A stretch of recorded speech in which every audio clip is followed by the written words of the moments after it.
현재 신용회복기금, 정부보증 확자금 대출 사업 정도가 서민금융대책으로 나와 있습니다.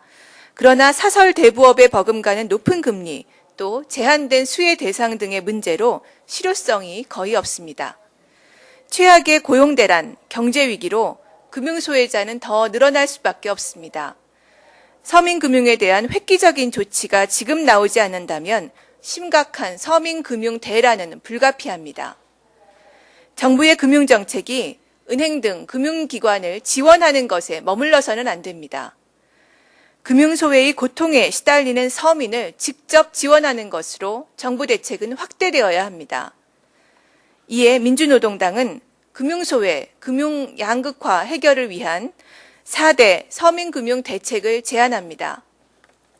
첫 번째, 1000만 금융소외자를 위한 서민은행 설립입니다.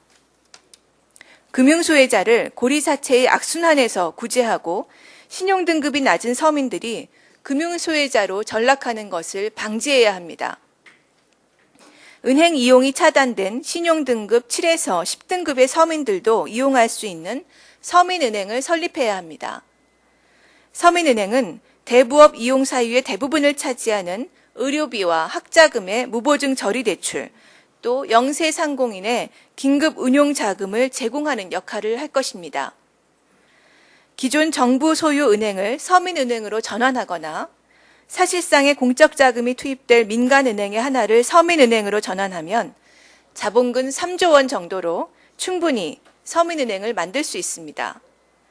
이번 4월 추가경정 예산안에 서민은행의 재원을 확보해야 합니다. 이미 수십조 원 규모의 금융기관 지원 대책이 나와 있는 만큼 당국의 의지만 있다면 얼마든지 시행할 수 있습니다. 이와 함께 각 부처별로 흩어져 있는 서민금융지원 제도를 서민은행으로 통합하는 것을 장기적으로 추진할 수 있습니다. 두 번째, 신용회복기금의 전환대출 이자율을 대폭 인하하는 것이 필요합니다. 현행 신용회복기금의 전환대출로는 금융소외 문제를 해결하기에 턱없이 부족합니다. 이자율이 20%나 되기 때문에 금융소외자들이 감당하기에 벅찹니다. 또 연체 경험이 있는 금융채무 불이행자는 아예 전환대출 자격조차 얻지 못합니다. 전환대출 금리를 현재의 절반 이하로 대폭 낮추고 대상자의 폭도 훨씬 확대해야 합니다. 정부는 이번 추경에 지역 신용보증재단 출연에 3,700억 원을 편성한다고 하지만 이 정도로는 모자랍니다. 세 번째로 지역신용보증재단의 출연을 확대해야 합니다.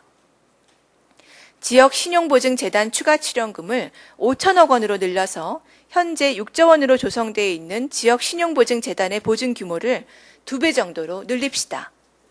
이 정도는 되어야 다가올 서민금융위기에 대비할 수 있습니다.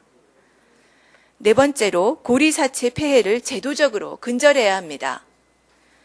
이자제한법 제한금리 수준을 20%로, 대부업법의 제한금리를 25%로 낮추고 대부업체의 관리 감독을 개선 강화해야 합니다. 대부업법과 이자제한법의 제한금리 수준을 낮추고 대부업체의 초과수익분에 대해서는 채무자에게 돌려줘야 합니다. 그리고 현행 지자체가 대부업체를 관리 감독하는 것을 금융감독원이 책임지고 관리 감독할 수 있도록 체계를 개선해서 실질적인 관리 감독이 이루어질 수 있게 해야 합니다. 은행에 쏟아붓는 사실상의 공적 자금이 이미 60조 원을 웃돌고 있습니다. 은행에 대한 지원 못지않게 중요한 것이 서민들이 겪는 금융소외의 고통을 해소하는 것입니다. 특히 국회는 이번 추경 편성 시에 서민금융을 위한 실질적인 대책을 내놓아야 합니다. 현금 몇 푼을 고작 6개월 동안 조금 지원하는 생색내기식의 추경으로는 경제위기의 긴 터널을 빠져나올 수 없습니다. 서민은행 설립 등에 들어갈 3조 5천억 원의 재원을 이번 추경에 반영해서 금융 양극화를 해소하는 계기를 만들어야 합니다.